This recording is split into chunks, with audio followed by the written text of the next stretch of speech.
เวียกงานเทคโนโลยีข่าวสารและการสื่อสารการศึกษาและกีฬาแม่นเวียกงานหนึ่งที่ได้พัฒนามาอย่างเป็นระบบให้แก่การพัฒนาระบบเครือข่ายคอมพิวเตอร์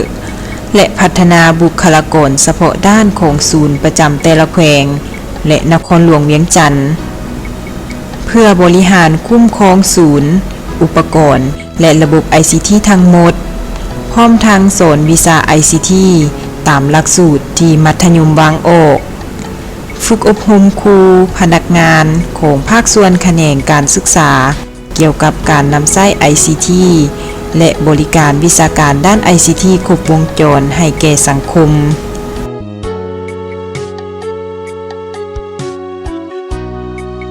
ศูนย์ ICT แผนกศึกษาธิการและกีฬานครหลวงเวียงจันทน์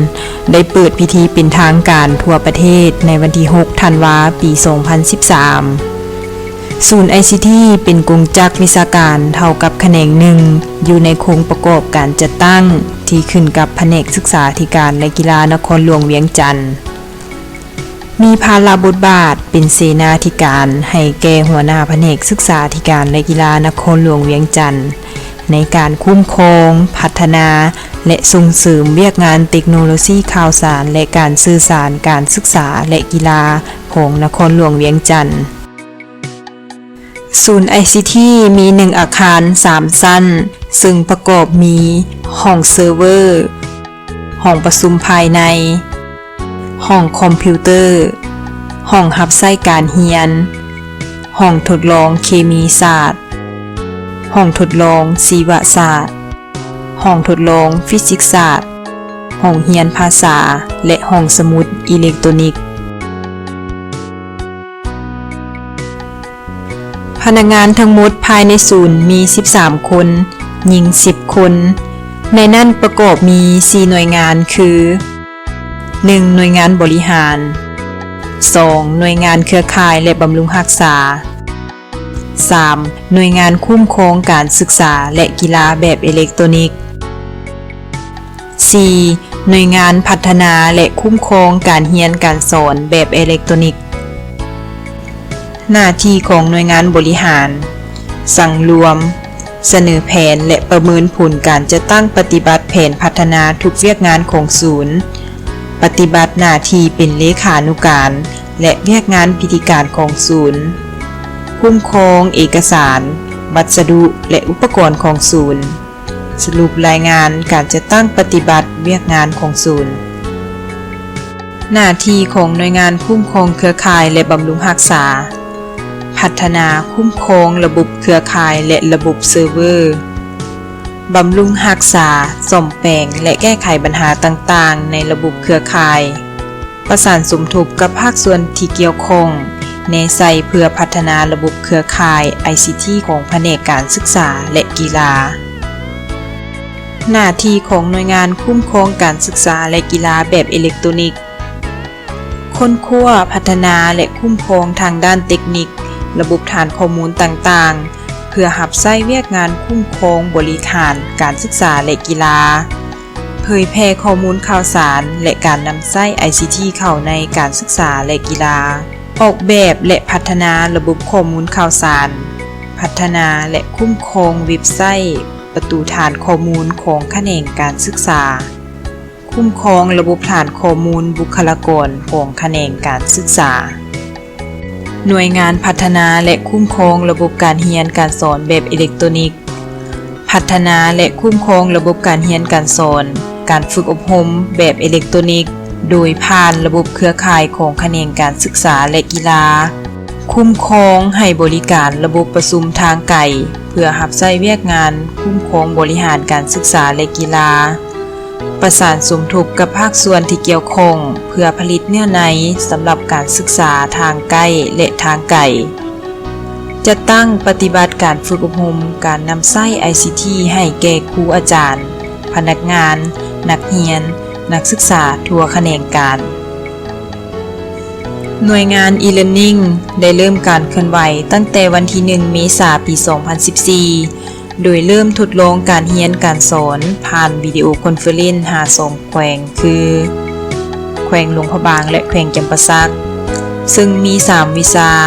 คือ วิชาคณิตศาสตร์ วิชาเคมีศาสตร์ และวิชาฟิสิกส์ศาสตร์ โดยคัดเลือกนักเรียนมาจากโรงเรียนมศ.เวียงจันทน์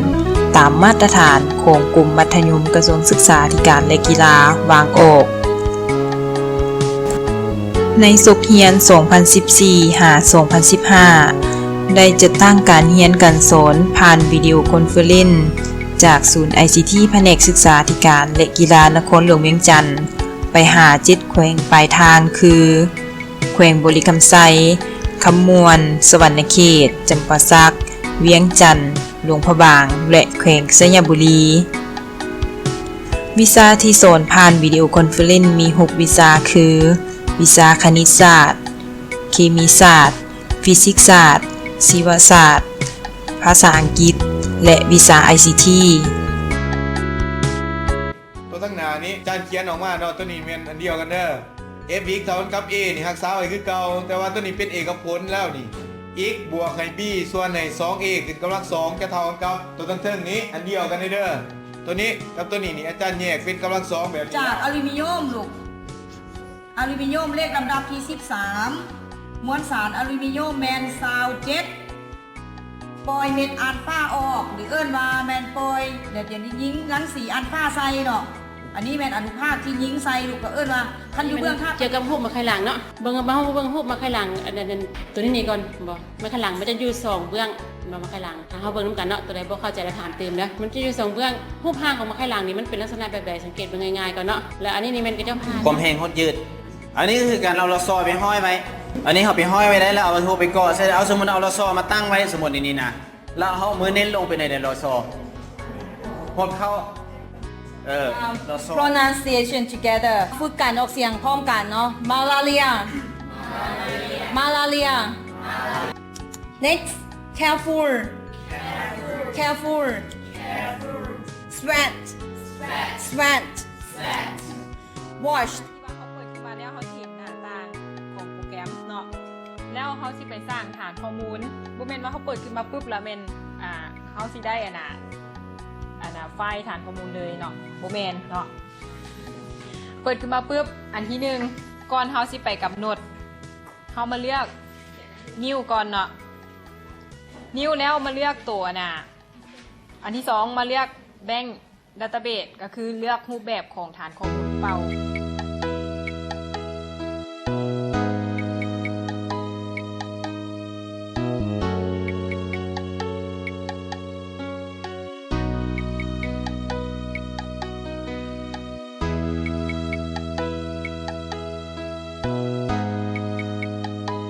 นอกจากนั้นศูนย์ ICT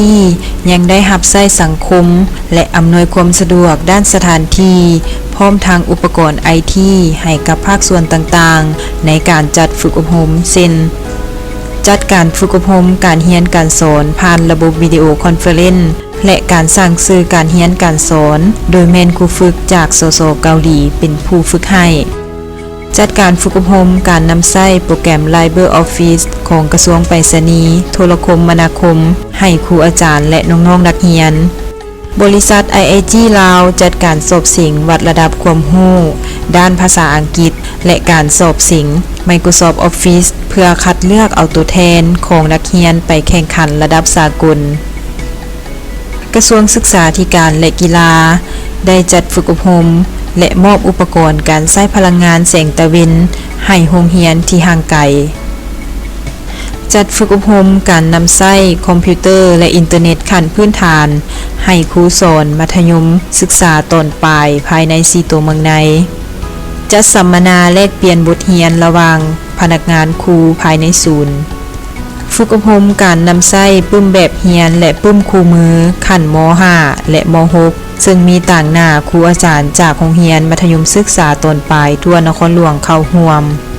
ฝึกอบรมการนำใช้ปึ้มคู่มือวิชาสังคมขั้นม.ต้น